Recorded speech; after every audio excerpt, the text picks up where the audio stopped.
ನಮಸ್ಕಾರ, ನೀವು ನೋಡ್ತಾ ಇದ್ದೀರಿ Prajadhwani TV. Justice with Jambur ವಿಶೇಷ ಮಾಲಿಕೆಯಲ್ಲಿ ಇವತ್ತಿನ ಚರ್ಚೆಯ ವಿಷಯ ವಾಲ್ಮೀಕಿ ಜಾತ್ರೆ ಲೆಕ್ಕ ಕೊಡಿ ಪ್ಲೀಸ್. ನಾನು ನಿಮ್ಮ ರಮೇಶ್ ರೇಜಂಬೂರು. ರಾಜನಹಳ್ಳಿಯ ವಾಲ್ಮೀಕಿ ಜಾತ್ರೆಗೆ ಖರ್ಚಾಗಿದ್ದೆಷ್ಟು? ಪ್ರಸನ್ನಾನಂದಪುರಿ ಜನಸಾಮಾನ್ಯರ ಬಳಿ ಕಲೆಕ್ಟ್ ಮಾಡಿದ್ದೆಷ್ಟು? ರಾಜಕೀಯ ನಾಯಕರಿಂದ ಕಲೆಕ್ಟ್ ಮಾಡಿದ ಹಣವೆಷ್ಟು? ಸರ್ಕಾರ ಬಿಡುಗಡೆ ಮಾಡಿದ TSP ಹಣ ಎಷ್ಟು ಗೊತ್ತಾ? ಮುಖ್ಯಮಂತ್ರಿಗಳ ಮೇಲೆ ಹಣ ಬಿಡುಗಡೆಗೆ ಒತ್ತಡ. ಇತ್ತ ಮಕ್ಕಳ ಸ್ಕಾಲರ್ಶಿಪ್ಗೆ ಇನ್ನೂ ಬಿಡುಗಡೆಯಾಗಿಲ್ಲ ಹಣ. ಮಾದರಿಯಾಗಿ ನಿಂತಿದೆ ಪಕ್ಕದ ವಾಲ್ಮೀಕಿ ರಾಮಲಿಂಗೇಶ್ವರ ಮಠ. ಕರ್ನಾಟಕದಲ್ಲಿ ಬಹಳಷ್ಟು ಮಠಗಳಿಂದ ಇವತ್ತು ಜಾತ್ರೆಗಳು ಅಥವಾ ಉತ್ಸವಗಳನ್ನು ಮಾಡ್ತಾನೆ ಬರ್ತಾ ಇದ್ದಾರೆ. ಸೊ ಇದು ಸಮಾಜವನ್ನು ಅಂದರೆ ಆಯಾ ಸಮುದಾಯವನ್ನು ಒಗ್ಗೂಡಿಸ್ಲಿಕ್ಕೆ, ಜನರಲ್ಲಿ ಜಾಗೃತಿ ಮೂಡಿಸ್ಲಿಕ್ಕೆ, ಜೊತೆಯಲ್ಲಿ ಏನು ಎಂಪ್ಲಾಯ್ಮೆಂಟನ್ನು ಹೆಚ್ಚು ಮಾಡಲಿಕ್ಕೆ ಒಂದು ರೀತಿ ಎಕ್ಸ್ಪೋ ರೀತಿಯಲ್ಲೂ ಕೂಡ ಅದನ್ನು ಬಳಸ್ಕೊಳ್ತಾರೆ. ಆದರೆ ವಾಲ್ಮೀಕಿ ಸಮುದಾಯದ ಜಾತ್ರಾ ಮಹೋತ್ಸವ ಮಾತ್ರ ಅದಕ್ಕೆ ಭಿನ್ನ ಅಂದರೂ ಕೂಡ ತಪ್ಪಾಗಲಿಕ್ಕಿಲ್ಲ. ಪ್ರತಿ ಬಾರಿ ಈಗಾಗಲೇ ಪ್ರಸನ್ನಾನಂದಪುರಿ ಸ್ವಾಮೀಜಿಯವ್ರನ್ನ ಪೀಠಕ್ಕೆ ಕೂರಿಸಿ ಅವ್ರನ್ನ ಪಟ್ಟಾಭಿಷೇಕ ಮಾಡಿದಾಗಿನಿಂದ ವಾಲ್ಮೀಕಿಯ ಹೆಸರಿನಲ್ಲಿ ಜಾತ್ರೆಯನ್ನು ಮಾಡಲಾಗುತ್ತೆ. ಅದು ಫೆಬ್ರವರಿ 9 ಮತ್ತು 8 ಮತ್ತು 9ನೇ ತಾರೀಕು. ಆದರೆ ಪ್ರತಿ ವರ್ಷ ಜಾತ್ರೆ ಆದರೂ ಕೂಡ ಅದರಿಂದ ಏನು ಪ್ರಯೋಜನ ಅಂತ ಕೇಳೋದು ನೋಡಿದ್ರೆ ಯಾರಿಂದನೂ ಕೂಡ ಅದಕ್ಕೆ ಉತ್ತರ ಇಲ್ಲ. ಆದರೆ ಸ್ವಾಮೀಜಿ ಕೊಡ್ತಾ ಇರುವಂಥದ್ದು ಮಾತ್ರ ನಾನು ಜಾಗೃತಿಯನ್ನು ಮಾಡ್ತಾ ಇದ್ದೀನಿ, ಇಡೀ ಕರ್ನಾಟಕದಾದ್ಯಂತ ಓಡಾಟ ಮಾಡಿ ನಾನು ಸಮುದಾಯವನ್ನು ಸಂಘಟಿಸ್ತಿದ್ದೀನಿ ಅನ್ನುವಂಥ ಮಾತುಗಳನ್ನು ಹೇಳ್ತಿದ್ದಾರೆ. ಆದರೆ ಇಡೀ ಸಮುದಾಯಕ್ಕಾಗಿ ನಾನಿದ್ದೀನಿ ಅನ್ನುವಂಥ ಒಂದು ಪರಿಪಾಠ ಇವತ್ತು ಮರೆಯಾಗಿ ಸಂಪೂರ್ಣವಾಗಿ ಸಮುದಾಯವೇ ನನಗೋಸ್ಕರ ಇದೆ ಅನ್ನುವಂಥ ಪರಿಪಾಠವನ್ನು ಅವರು ಹುಟ್ಟು ಹಾಕ್ತಿದ್ದಾರಾ ಅಥವಾ ಆ ರೀತಿಯ ಕಲ್ಪನೆಯಲ್ಲಿದ್ದಾರಾ ಅನ್ನುವಂಥ ಪ್ರಶ್ನೆ ಸಮುದಾಯದ ಜನರನ್ನ ಇವತ್ತು ಕಾಡ್ತಾ ಇದೆ.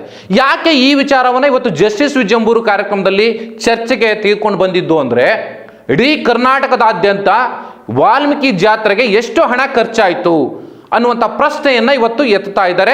ನಮ್ಮ ಕಚೇರಿಗಳಿಗೆ ದೂರವಾಣಿ ಕರೆ ಮಾಡಿ ಇವತ್ತು ಪ್ರಶ್ನೆಯನ್ನು ಕೇಳ್ತಾ ಇದ್ದಾರೆ. ಯಾಕೆ ಈ ಪ್ರಶ್ನೆ ಬರ್ತಾ ಇದೆ ಅಂದರೆ, ಬಹುತೇಕ ಮಠಗಳು ಅಂದರೆ ಈಗ ಸಿದ್ಧಗಂಗಾ ಮಠದಲ್ಲೂ ಕೂಡ ಈಗ ಒಂದು ಉತ್ಸವಗಳು ನಡೀತಾವೆ, ಸುತ್ತೂರು ಮಠದಲ್ಲಿ ಉತ್ಸವಗಳು ನಡೀತಿದ್ದಾವೆ, ಜೊತೆಗೆ ಏನು ಒಕ್ಕಲಿಗರ ಮಠದಲ್ಲೂ ಕೂಡ ಉತ್ಸವಗಳು ನಡೀತಿದ್ದಾವೆ. ಬಾಲಗಂಗಾಧರನಾಥ ಸ್ವಾಮೀಜಿ ಇದ್ದಾಗಲೂ ಕೂಡ ಆಗ್ತಾ ಇತ್ತು. ಈಗಲೂ ಕೂಡ ನಿರ್ಮಲಾನಂದ ಸ್ವಾಮೀಜಿಗಳು ಬಂದಂಥ ಸಂದರ್ಭದಲ್ಲೂ ಕೂಡ ಈಗ ಉತ್ಸವಗಳು ನಡೀತಿದ್ದಾವೆ.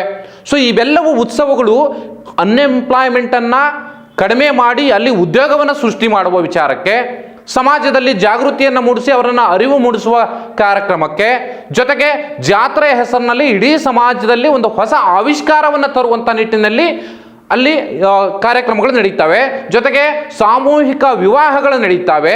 ಅಂದರೆ ಬಡ ಸಮುದಾಯದ ಅಥವಾ ಬಡವರ್ಗದಲ್ಲಿರ್ತಕ್ಕಂಥ ಜನರಿಗೂ ಅಲ್ಲಿ ಉಚಿತವಾಗಿ ವಿವಾಹ ಕಾರ್ಯಕ್ರಮಗಳನ್ನು ಮಾಡೋದ್ರ ಮೂಲಕ ಅವರನ್ನು ಆರ್ಥಿಕವಾಗಿ ಮೇಲೆತ್ತುವ ಕಾರ್ಯಕ್ರಮಗಳಾಗ್ತವೆ. ಸೊ ಈ ಥರದ ಬೇರೆ ಬೇರೆ ಭಿನ್ನ ಭಿನ್ನ ರೀತಿಯ ಕಾರ್ಯಕ್ರಮಗಳನ್ನು ಮಾಡೋದ್ರ ಮೂಲಕ ಉತ್ಸವಗಳನ್ನು ಅಥವಾ ಬೇರೆ ಬೇರೆ ಕಾರ್ಯಕ್ರಮಗಳನ್ನು, ಎಕ್ಸ್ಪೋಗಳನ್ನು ಮಾಡಲಾಗುತ್ತೆ. ಆದರೆ ವಾಲ್ಮೀಕಿಯ ಏನು ಹೆಸರಿನಲ್ಲಿರ್ತಕ್ಕಂಥ ರಾಜನಹಳ್ಳಿಯ ಮಠ ಏನಿದೆ, ಈ ಮಠದಲ್ಲಿ ಮಾತ್ರ ಪ್ರತಿ ವರ್ಷ ವಾಲ್ಮೀಕಿ ಹೆಸರಿನಲ್ಲಿ ಜಾತ್ರೆ ಆಗ್ತಾ ಇದೆ. ಆದರೆ ಅರಿವು ಮೂಡಿಸುವಂಥ ಕಾರ್ಯಕ್ರಮ ಎಷ್ಟರ ಮಟ್ಟಿಗೆ ಯಶಸ್ವಿ ಆಗ್ತಾ ಇದೆ ಅನ್ನುವಂಥ ಪ್ರಶ್ನೆಯನ್ನೇ ಎತ್ತಿದ್ರೆ ಯಾವ ನಾಯಕರಿಂದನೂ ಕೂಡ ಇದರಲ್ಲಿ ಉತ್ತರ ಸಿಕ್ಕೋದಿಲ್ಲ. ಪ್ರತಿ ಬಾರಿ ಇಲ್ಲಿ ಏನು ವಾಲ್ಮೀಕಿ ಸಮುದಾಯದ ಅಥವಾ ನಾಯಕ ಸಮುದಾಯದ ಜಾತ್ರೆ ನಡೆಯುತ್ತೆ. ಆದರೆ ಜಾತ್ರೆ ಹೆಸರಿನಲ್ಲಿ ಇಲ್ಲಿ ಬೇರೆ ಬೇರೆ ಸಮುದಾಯದ ನಾಯಕರನ್ನೇ, ರಾಜಕೀಯ ನಾಯಕರನ್ನೇ ಹೆಚ್ಚಾಗಿ ಕರೆಸಿ ಇಲ್ಲಿ ಏನು ಅದ್ದೂರಿಯಾಗಿ ಒಂದು ಕಾರ್ಯಕ್ರಮವನ್ನು ಮಾಡಿ ಸರ್ಕಾರದಿಂದ ಜೊತೆಗೆ ಜನರಿಂದ ಹಣವನ್ನು ಸಂಗ್ರಹ ಮಾಡಲಾಗ್ತಾ ಇದೆ ಅನ್ನುವಂಥ ಆರೋಪಗಳು ಪದೇ ಪದೇ ಕೇಳಿಬರ್ತಾ ಇದೆ. ಸೊ ಈ ವಿಚಾರಕ್ಕೆ ಸಂಬಂಧಪಟ್ಟ ಹಾಗೆ ಈ ಹಿಂದೆ ಕೂಡ ಬಹಳಷ್ಟು ಚರ್ಚೆ ಆಗಿತ್ತು. ಅನೇಕ ಸಂಘಟನೆಗಳು ಪ್ರಸನ್ನಾನಂದಪುರಿ ಏನು ಇದ್ದಾರೆ, ಈ ಪೀಠದಲ್ಲಿ ಕೂತಿದ್ದಾರೆ, ಅವರು ನಮ್ಮ ಸಮುದಾಯದವರಲ್ಲ, ಅವರು ಬೇರೆ ಸಮುದಾಯದವರು. ಆದರೆ ಚಿತ್ರದುರ್ಗದ ಒಬ್ಬ ಬಾಲಕಿಯ ಮೇಲೆ ಅತ್ಯಾಚಾರವನ್ನು ಮಾಡಿ ಈಗಾಗಲೇ ಜೈಲು ಸೇರಿರ್ತಕ್ಕಂಥ ಸ್ವಾಮೀಜಿ ಏನಿದ್ದಾರೆ, ಅವರ ಶಿಷ್ಯನಾಗಿರ್ತಕ್ಕಂಥ ಪ್ರಸನ್ನಾನಂದಪುರಿ ಸ್ವಾಮೀಜಿ ಇವತ್ತು ನಮ್ಮ ಮಠಕ್ಕೆ ಬಂದು ಕೂತಿದ್ದಾರೆ. ಸೊ ಇವರನ್ನ ಈ ಪೀಠದಿಂದ ಕೆಳಗಿಳಿಸಬೇಕು ಅನ್ನುವಂಥ ಚರ್ಚೆ ಬಹಳ ದೊಡ್ಡದಾಗಿ ಶುರುವಾಗಿತ್ತು.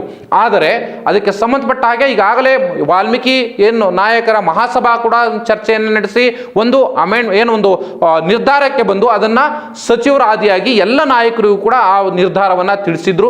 ಆದರೆ ಅದ್ಯಾವ ಕಾರಣಕ್ಕೂ ಗೊತ್ತಿಲ್ಲ, ಅಲ್ಲಿ ಇರ್ತಕ್ಕಂಥ ಸ್ವಾಮೀಜಿಯನ್ನ ಪೀಠದಿಂದ ಕೆಳಗಿಳಿಸುವಂತಹ ಪರಿಪಾಠಕ್ಕೆ ಅಥವಾ ಆ ಕೆಲಸಕ್ಕೆ ಸದ್ಯದ ಮಟ್ಟಿಗೆ ಒಂದು ರೀತಿ ಏನು ತಡೆ ಬಿದ್ದಿದೆ ಅಂತಾನೆ ಹೇಳ್ಬೋದು. ಆದರೆ ಸ್ವಾಮೀಜಿಯ ಕಾರ್ಯವೈಖರಿಗೆ ಜೊತೆಗೆ ಅವರು ಪ್ರತಿ ವರ್ಷ ಮಾಡುವಂತ ಈ ಹಣದ ವ್ಯವಹಾರದ ವಿಚಾರದಲ್ಲಿ ಇನ್ನೂ ಕೂಡ ಪ್ರಶ್ನೆಗಳನ್ನು ಎತ್ತುತ್ತಾನೆ ಇದ್ದಾರೆ. ಆದರೆ ಕೆಲವರು ತಮ್ಮ ಈ ವಿಚಾರದಲ್ಲಿ ಯಾರು ಪ್ರಶ್ನೆಯನ್ನ ಮಾಡ್ತಾರೆ, ಮಠಕ್ಕೆ ಹೋಗಿ ಆಗಲಿ ಅಥವಾ ಅವರನ್ನ ಸಂಪರ್ಕ ಮಾಡುವಂಥ ವಿಚಾರದಲ್ಲಾಗಲಿ ಯಾರೇ ಪ್ರಶ್ನೆ ಮಾಡಿದ್ರು ಕೂಡ ಸರಿಯಾದಂಥ ಉತ್ತರವನ್ನ ಕೊಡುವಂಥ ಕೆಲಸ ಆಗ್ತಾ ಇಲ್ಲ ಅನ್ನುವಂಥ ಆರೋಪಗಳೇ ಬಹಳಷ್ಟು ಕಡೆಗಳಲ್ಲಿ ಕೇಳಿ ಬರ್ತಾ ಇದೆ. ಈಗಾಗಲೇ ರಾಯಚೂರು ಇರ್ಬೋದು, ಕೊಪ್ಪಳ ಇರ್ಬೋದು, ಹೀಗೆ ಬೇರೆ ಬೇರೆ ಕಡೆಗಳಲ್ಲಿ ಸ್ವಾಮೀಜಿಯವರು ಹೋದಂಥ ಸಂದರ್ಭದಲ್ಲಿ ಯಾಕೆ ನಾವು ಚಂದಾ ಹಣವನ್ನು ನಿಮಗೆ ಕೊಡಬೇಕು, ಬಡವರಿಂದ, ಕೂಲಿ ಕಾರ್ಮಿಕರಿಂದ, ಸಾಮಾನ್ಯ ವರ್ಗದ ಏನು ಕಾರ್ಮಿಕರಿಂದ ಹಣವನ್ನು ಸಂಗ್ರಹಿಸಿ ಯಾಕೆ ನಿಮಗೆ ಕೊಡಬೇಕು ಅನ್ನುವಂಥ ಪ್ರಶ್ನೆಯನ್ನು ಎತ್ತಿದ್ರು. ಜೊತೆಗೆ ಶಿಕ್ಷಣಕ್ಕೆ ನೀವು ಏನನ್ನ ಒತ್ತನ್ನು ಕೊಟ್ಟಿದ್ದೀರಿ, ಎಲ್ಲಿ ಒತ್ತನ್ನು ಕೊಟ್ಟಿದ್ದೀರಿ ಅನ್ನುವಂಥ ಪ್ರಶ್ನೆಯನ್ನು ಬಹಳ ಪ್ರಬಲವಾಗಿ ಅದನ್ನು ವಿರೋಧಿಸೋದ್ರ ಮೂಲಕ ಪ್ರಶ್ನೆ ಮಾಡುವಂಥ ಕೆಲಸ ಆಗಿತ್ತು. ಆದರೆ ಇದುವರೆಗೂ ಕೂಡ ಅದಕ್ಕೆ ಸರಿಯಾದಂಥ ಉತ್ತರವನ್ನು ಪ್ರಸನ್ನಾನಂದಪುರಿ ಸ್ವಾಮೀಜಿ ಕೊಡುವಂಥ ಕೆಲಸವನ್ನ ಮಾಡಿಲ್ಲ ಅನ್ನುವಂಥ ಮಾತುಗಳು ಈಗ ಕೇಳಿ ಬರ್ತಾ ಇರುವಂಥದ್ದು. ಆದರೆ ಇಲ್ಲಿ ಇನ್ನೂ ಮೂಲಭೂತವಾಗಿ 1997-98ರಲ್ಲಿ ಈ ಮಠ ಸ್ಥಾಪನೆ ಆಯಿತು. ಆ ಸ್ಥಾಪನೆ ಆದಾಗಿನಿಂದ ಇಲ್ಲಿವರೆಗೂ ಕೂಡ ಅಲ್ಲಿ ಪುಣ್ಯಾನಂದ ಗುರುಗಳೇ ಹೆಚ್ಚು ಒಂದು ಅಭಿವೃದ್ಧಿ ಕೆಲಸಗಳನ್ನು ಮಾಡಿದ್ದು ಅನ್ನುವಂಥದ್ರಲ್ಲಿ ಎರಡು ಮಾತಿಲ್ಲ. ಅದರ ಬಗ್ಗೆ ಇಡೀ ಸಮುದಾಯ ಇವತ್ತು ಒಕ್ಕೊರಲಿನಿಂದ ಅದನ್ನು ಒಪ್ಕೊಳ್ಳುತ್ತೆ, ಅದು ನಿಜ ಕೂಡ. ಆದರೆ ಪ್ರಸನ್ನಾನಂದಪುರಿ ಸ್ವಾಮೀಜಿಯವರನ್ನ ಏನು ಇಲ್ಲಿ ತಂದು ಕೂರಿಸಿ ಪೀಠಾರೋಹಣ ಮಾಡಿದ ನಂತರದಲ್ಲಿ ಇಲ್ಲಿರ್ತಕ್ಕಂಥ ಒಂದು BEd ಕಾಲೇಜ್ ಇರ್ಬೋದು, ಜೊತೆಗೆ TCH ಕಾಲೇಜು, ಈ ಎರಡೂ ಕಾಲೇಜುಗಳನ್ನು ಯಾಕೆ ಮುಚ್ಚಲಾಯಿತು ಅನ್ನುವಂಥ ಪ್ರಶ್ನೆಯನ್ನ ಸಮಾಜದ ಮುಖಂಡರುಗಳು, ಸಂಘಟನೆಯ ಮುಖಂಡರುಗಳು ಇವತ್ತು ಪ್ರಶ್ನೆ ಮಾಡ್ತಾ ಇದ್ದಾರೆ. ಅದಕ್ಕೆ ಸ್ವಾಮೀಜಿ ಕಡೆಯಿಂದ ಯಾವುದೇ ಉತ್ತರ ಬರ್ತಾ ಇಲ್ಲ. ಪ್ರತಿ ವರ್ಷ ಸರ್ಕಾರದಿಂದ ಹಣ ಕಲೆಕ್ಟ್ ಮಾಡಲಾಗುತ್ತೆ. ರಾಜನಹಳ್ಳಿಯಲ್ಲಿ ಈ ರೀತಿಯ ಚಟುವಟಿಕೆಗಳು ನಡೀತಾ ಇದ್ರೆ ಇದಕ್ಕೆ ವ್ಯತಿರಿಕ್ತವಾಗಿ ಇನ್ನೊಂದು ಬೆಳವಣಿಗೆಗಳು ಆಗ್ತಾ ಇದೆ ವಾಲ್ಮೀಕಿ ಸಮುದಾಯದಲ್ಲಿ. ವಾಲ್ಮೀಕಿ ಸಮುದಾಯದ ಮತ್ತೊಂದು ಮಠ ಅಂದರೆ ರಾಜನಹಳ್ಳಿಯಿಂದ ಸುಮಾರು 25 ಕಿಲೋಮೀಟರ್ ದೂರದಲ್ಲಿ ಇರತಕ್ಕಂಥ ಶ್ರೀ ರಾಮಲಿಂಗೇಶ್ವರ ಮಠ ಅನ್ನುವಂಥದ್ದು ಒಂದಿದೆ. ಅದು ವಾಲ್ಮೀಕಿಯ ಸಮುದಾಯಕ್ಕೆ ಸೇರಿದಂಥ ಮಠ. ಆದರೆ ಇಲ್ಲಿ ಕೂಡ ಪ್ರತಿ ವರ್ಷ ನಾನು ಈಗಾಗಲೇ ಹೇಳಿದ್ನಲ್ವಾ, ಸುತ್ತೂರು ಮಠದಲ್ಲಿರ್ಬೋದು, ಜೊತೆಗೆ ಸಿದ್ಧಗಂಗಾ ಮಠದಲ್ಲಿರ್ಬೋದು, ಬಾಲಗಂಗಾಧರನಾಥ ಸ್ವಾಮೀಜಿಗಳ ನೇತೃತ್ವದಲ್ಲಿ ನಡೆದಂಥ ಏನು ಈ ಮಠದಲ್ಲಿರ್ತಕ್ಕಂಥ ಉತ್ಸವಗಳಿರ್ಬೋದು, ಹೀಗೆ ಬೇರೆ ಬೇರೆ ಮಠಗಳಲ್ಲಿ ಬೇರೆ ಬೇರೆ ಸಮುದಾಯದಲ್ಲಿ ಇರ್ತಕ್ಕಂಥ ಮಠಗಳಲ್ಲೂ ಕೂಡ ಉತ್ಸವಗಳು ನಡೀತವೆ, ಬೇರೆ ಬೇರೆ ಎಕ್ಸ್ಪೋಗಳು ನಡೀತವೆ, ಕಾರ್ಯಕ್ರಮಗಳು ನಡೀತವೆ. ಆದರೆ ಇಲ್ಲಿ ರಾಜನಹಳ್ಳಿಯಲ್ಲಿ ಅದು ಯಾವುದೂ ಆಗೋಲ್ಲ. ಆದರೆ ರಾಜನಹಳ್ಳಿಗೆ ವ್ಯತಿರಿಕ್ತವಾಗಿಯೇ ರಾಜನಹಳ್ಳಿಯಿಂದ ಸುಮಾರು 25 ಕಿಲೋಮೀಟರ್ ದೂರದಲ್ಲಿರ್ತಕ್ಕಂಥ ಶ್ರೀ ರಾಮಲಿಂಗೇಶ್ವರ ಮಠದಲ್ಲಿ, ಅಂದರೆ ವಾಲ್ಮೀಕಿ ಸಮುದಾಯದ ರಾಮಲಿಂಗೇಶ್ವರ ಮಠದಲ್ಲಿ ಎಲ್ಲವೂ ಕೂಡ ಈ ಬೇಡ ಸಮುದಾಯ ಅಥವಾ ನಾಯಕ ಅಥವಾ ಏನು ವಾಲ್ಮೀಕಿ ಸಮುದಾಯದ ಒಂದು ಬೇಡ ಸಂಸ್ಕೃತಿ ಏನಿದೆ ಆ ಸಂಸ್ಕೃತಿಗೆ ಅನುಗುಣವಾದಂಥ ಒಂದು ಕಲ್ಚರನ್ನು ಬಿಂಬಿಸುವಂಥ ರೀತಿಯಲ್ಲಿ ಉತ್ಸವ ನಡೆಯುತ್ತೆ. ಅದು ಯಾವಾಗ ಅಂದರೆ ಶಿವರಾತ್ರಿಯ ಸಂದರ್ಭದಲ್ಲಿ, ಇನ್ನೇನು ಕೆಲವೇ ದಿನಗಳಲ್ಲಿ ಶಿವರಾತ್ರಿಯ ಉತ್ಸವ ಶುರುವಾಗುತ್ತೆ. ಅಲ್ಲಿ ಶಿವರಾತ್ರಿಯ ಸಂದರ್ಭದಲ್ಲೇ ಶಿವರಾತ್ರಿ ಉತ್ಸವ ನಡೆಯುತ್ತೆ.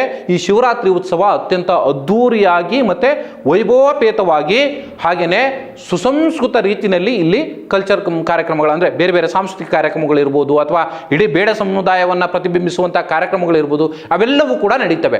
ಸೊ ಆದರೆ ಇಲ್ಲಿ ಒಂದು ವಿಚಾರವನ್ನು ಗಮನಿಸಬೇಕು. ರಾಜನಹಳ್ಳಿಗೆ ಪ್ರತಿ ವರ್ಷ ಕೋಟ್ಯಂತರ ರೂಪಾಯಿ ಹಣವನ್ನು ಸರ್ಕಾರ ವಿನಿಯೋಗ ಮಾಡುತ್ತೆ. ಜೊತೆಗೆ ಪ್ರಸನ್ನಾನಂದಪುರಿ ಸ್ವಾಮೀಜಿ ಅವರು ಇಡೀ ರಾಜ್ಯಾದ್ಯಂತ ಸುತ್ತಾಟವನ್ನು ನಡೆಸಿ ಹಣವನ್ನು ಕೂಲಿ ಕಾರ್ಮಿಕರು, ರೈತರು, ಬಡವರು ಎಲ್ಲರ ಬಳಿ ಇವತ್ತು ಹಣವನ್ನು ಸಂಗ್ರಹ ಮಾಡ್ತಾರೆ. ಜೊತೆಗೆ ರಾಜಕೀಯ ನಾಯಕರು, ಬೇರೆ ಬೇರೆ ಸಮುದಾಯದಲ್ಲಿರ್ತಕ್ಕಂಥ ರಾಜಕೀಯ ಅವರ ಹತ್ತಿರದಲ್ಲಿರ್ತಕ್ಕಂಥ ಅಥವಾ ಆಪ್ತತೆಯನ್ನು ಕಾಯ್ದುಕೊಂಡಿರ್ತಕ್ಕಂಥ ಅವರಿಗೆ ಹೋಗಿ ಕಾಲಿಗೆ ಬೀಳತಕ್ಕಂಥ ಸ್ವಾಮೀಜಿ ಹೆಜ್ಜೆಗಳಿಗೆ ಕಾಲಿ ಬೀಳುವಂತಹ ಏನು ನಾಯಕರಿದ್ದಾರೆ ಬೇರೆ ಬೇರೆ ಸಮುದಾಯದಲ್ಲಿ, ಅವರೆಲ್ಲರಿಂದಲೂ ಕೂಡ ಹಣವನ್ನು ಸಂಗ್ರಹಿಸುತ್ತಿದ್ದಾರೆ ಅನ್ನುವಂಥ ಆರೋಪಗಳು ಕೇಳಿ ಬರ್ತಾ ಇದ್ದಾವೆ. ಆದರೆ ಈ ರಾಮಲಿಂಗೇಶ್ವರ ಮಠದಲ್ಲಿ ಇಲ್ಲಿರ್ತಕ್ಕಂಥ ಸ್ವಾಮೀಜಿ ಅದಕ್ಕೆ ತದ್ವಿರುದ್ಧ ಅಂತಲೇ ಹೇಳ್ಬೋದು. ಸಮುದಾಯದ ಅಭಿವೃದ್ಧಿಯ ವಿಚಾರದಲ್ಲಿ 1ನೇ ತರಗತಿಯಿಂದ ಡಿಗ್ರಿವರೆಗೆ ಕಾಲೇಜುಗಳು, ಶಾಲಾ ಕಾಲೇಜುಗಳು ಇದ್ದಾವೆ. ಜೊತೆಗೆ ಬೇರೆ ಬೇರೆ ಏನು ಕೌಶಲ್ಯಯುತ ತರಬೇತಿ ಕೇಂದ್ರಗಳಿದ್ದಾವೆ. ಹಾಗೇನೆ ಇಲ್ಲಿ ಬೇರೆ ಬೇರೆ ಕೋರ್ಸ್ಗಳನ್ನು ಕೂಡ ಇಲ್ಲಿ ಸ್ಥಾಪನೆ ಮಾಡಲಾಗ್ತಾ ಇದೆ. ಅಂದರೆ ಸರ್ಕಾರದ ಯಾವ ಅನುದಾನವನ್ನೂ ಪಡೆಯದೇನೆ ಒಬ್ಬ ಸ್ವಾಮೀಜಿ ಹೇಗೆ ಇರಬೇಕು ಅನ್ನುವಂಥದ್ದನ್ನು ಈ ಸುತ್ತೂರು ಮಠದಿಂದ ಕಲಿಯುವಂಥ ಅಗತ್ಯ ಇಲ್ಲ, ಅಥವಾ ಏನೋ ಒಕ್ಕಲಿಗ ಸಮುದಾಯದ ಮಠಗಳಿಂದ ಕಲಿಯುವಂಥದ್ದು ಬೇಡ, ಅಥವಾ ಸಿದ್ಧಗಂಗಾ ಮಠದಿಂದ ಕಲಿಯೋದು ಬೇಡ. ವಾಲ್ಮೀಕಿ ಸಮುದಾಯದಲ್ಲೇ ಇರ್ತಕ್ಕಂಥ ಇನ್ನೊಂದು ಮಠ ಹೇಗೆ ನಡ್ಕೊಳ್ತಾ ಇದೆ ಸಮುದಾಯದ ಪರವಾಗಿ ಅನ್ನುವಂಥದ್ದನ್ನು ರಾಜನಹಳ್ಳಿಯ ಮಠಾಧೀಶರಾಗಿರ್ತಕ್ಕಂಥ ಪ್ರಸನ್ನಾನಂದಪುರಿ ಸ್ವಾಮೀಜಿಯವರು ಕಲಿಬೇಕು ಅನ್ನುವಂಥ ಮಾತುಗಳನ್ನು ಇವತ್ತು ವಾಲ್ಮೀಕಿ ಸಮುದಾಯದ ನಾಯಕರು ಅಥವಾ ಸಂಘಟನೆ ಮುಖಂಡರುಗಳು ಇವತ್ತು ಹೇಳ್ತಾ ಇರುವಂಥದ್ದು. ಅಲ್ಲಿ ರಾಮೇಶ್ವರದಲ್ಲಿ ಸರ್ಕಾರದಿಂದ ಇದುವರೆಗೆ ಬಿಡುಗಡೆ ಆಗಿರ್ತಕ್ಕಂಥದ್ದು ಒಂದೇ ಬಾರಿ 1 ಕೋಟಿ ರೂಪಾಯಿ ಹಣ ಅನ್ನುವಂಥದ್ದು ಅಲ್ಲಿರ್ತಕ್ಕಂಥ ಮಠಾಧೀಶರುಗಳು ಹೇಳ್ತಾರೆ. ಆದರೆ ಪ್ರಸನ್ನಾನಂದಪುರಿ ಸ್ವಾಮೀಜಿಯವರು ಮುಖ್ಯಮಂತ್ರಿಗಳ ಆದಿಯಾಗಿ ಇಲ್ಲಿರ್ತಕ್ಕಂಥ ಏನು ಕೆಲವು ಈ ಇತ್ತೀಚಿನ ದಿನಗಳಲ್ಲಿ ಕಾಂಗ್ರೆಸ್ ಸರ್ಕಾರದಲ್ಲಿ ಒಂದು ದಲಿತ CM ದಾಳ ಉರುಳಿಸಲಿಕ್ಕೆ ಬಹಳ ದೊಡ್ಡ ಪ್ರಯತ್ನಗಳು ನಡೀತಿದ್ದಾವೆ. ಅದು ದಲಿತ ಸಮುದಾಯ ಅಂದರೆ ಪರಿಶಿಷ್ಟ ಜಾತಿ ಮತ್ತು ಪರಿಶಿಷ್ಟ ವರ್ಗದ ಸಮುದಾಯಕ್ಕೆ ಒಂದು ರೀತಿ ಏನು ಸಹಾಯ ಆಗುತ್ತೆ ಅನ್ನುವಂಥ ಮಾತುಗಳು ಒಂದು ಭಾಗ. ಆದರೆ ಅದನ್ನೇ ದಾಳವಾಗಿ ಉಳಿಸಿಕೊಂಡು ಪ್ರಸನ್ನಾನಂದ ಸ್ವಾಮೀಜಿಯವರು ಈಗ ಇರತಕ್ಕಂಥ ಪರಿಶಿಷ್ಟ ಜಾತಿ ಮತ್ತು ಪರಿಶಿಷ್ಟ ವರ್ಗದ ಸ್ವಾಮೀಜಿಗಳನ್ನೆಲ್ಲರೂ ಕೂಡ ಬದಿಗಿರಿಸಿ, ಅಂದರೆ ವಾಲ್ಮೀಕಿ ಸಮುದಾಯದಲ್ಲಿ ಸುಮಾರು 11 ಮಠಗಳಿದ್ದಾವೆ. ಆ ಸ್ವಾಮೀಜಿಗಳೆಲ್ಲರನ್ನೂ ಕೂಡ ಬದಿಗಿರಿಸಿ ಯಾರನ್ನೂ ಕೂಡ ಅಲ್ಲಿಗೆ ಕರೆಯದೇನೆ ಬೇರೆ ಬೇರೆ ಸಮುದಾಯದ ಮಠಾಧೀಶರನ್ನ ಮಠಕ್ಕೆ ಕರೆಯುವಂಥದ್ದು, ಈ ಜಾತ್ರಾ ಮಹೋತ್ಸವದಲ್ಲಿ ಅವ್ರನ್ನ ಪಾಲ್ಗೊಳ್ಳಲಿಕ್ಕೆ ಆಹ್ವಾನ ಕೊಡುವಂಥದ್ದು ಒಂದು ಭಾಗ. ಜೊತೆಗೆ SC/ST ಸಮುದಾಯದ ಸಚಿವರನ್ನೆಲ್ಲೂ ಕೂಡ ತಮ್ಮ ಅನುಕೂಲಕ್ಕೆ ಬಳಸಿಕೊಳ್ಳುವಂಥ ಕೆಲಸ ನಡೀತಾ ಇದೆ ಅನ್ನುವಂಥ ಆರೋಪಗಳನ್ನು ಮಾಡ್ತಾ ಇದ್ದಾರೆ. ಸೊ ಆ ಕಾರಣಕ್ಕೋಸ್ಕರ ಇವತ್ತು ಈ ವಾಲ್ಮೀಕಿ ಜಾತ್ರೆಗೆ ಎಷ್ಟು ಹಣವನ್ನು ಬಿಡುಗಡೆ ಮಾಡಿದೆ ಸರ್ಕಾರ, ಎಷ್ಟು ಹಣವನ್ನು ಏನು ಬೇರೆ ಬೇರೆ ಜನನಾಯಕರಿಂದ ಅಂದರೆ ರಾಜಕೀಯ ನಾಯಕರಿಂದ ಹಣವನ್ನು ಸಂಗ್ರಹ ಮಾಡಿದ್ದೀರಿ, ಜೊತೆಗೆ ಕೂಲಿ ಕಾರ್ಮಿಕರಿಂದ, ರೈತರಿಂದ, ಬೇರೆ ಬೇರೆ ಹಳ್ಳಿಗಳಲ್ಲಿ ಹಣವನ್ನು ಎಷ್ಟು ಸಂಗ್ರಹ ಮಾಡಿದ್ದೀರಿ, ಇದು ಯಾವುದಕ್ಕೂ ಕೂಡ ಲೆಕ್ಕ ಇಲ್ಲ, ಬುಕ್ ಇಲ್ಲ ಅನ್ನುವಂಥ ಮಾತುಗಳು ಕೇಳಿ ಬರ್ತಾ ಇದ್ದಾವೆ. ಅದು ಎಷ್ಟು ಸಂಗ್ರಹ ಆಗಿದೆ, ವಾಲ್ಮೀಕಿ ಜಾತ್ರೆಗೆ ಎಷ್ಟು ಹಣವನ್ನು ನೀವು ವಿನಿಯೋಗ ಮಾಡಿದ್ದೀರಿ, ಜೊತೆಗೆ ಇಲ್ಲಿರ್ತಕ್ಕಂಥ B.Ed ಅಥವಾ TCH ಕಾಲೇಜು ಯಾಕೆ ಮುಚ್ಚಿದ್ರಿ, ಈಗ ಉಳಿದಿರ್ತಕ್ಕಂಥ ಹಣವನ್ನು ಏನು ಮಾಡ್ತೀರಿ ಅನ್ನೋಂಥ ಪ್ರಶ್ನೆಯನ್ನು ಇವತ್ತು ಎತ್ತಿದ್ದಾರೆ.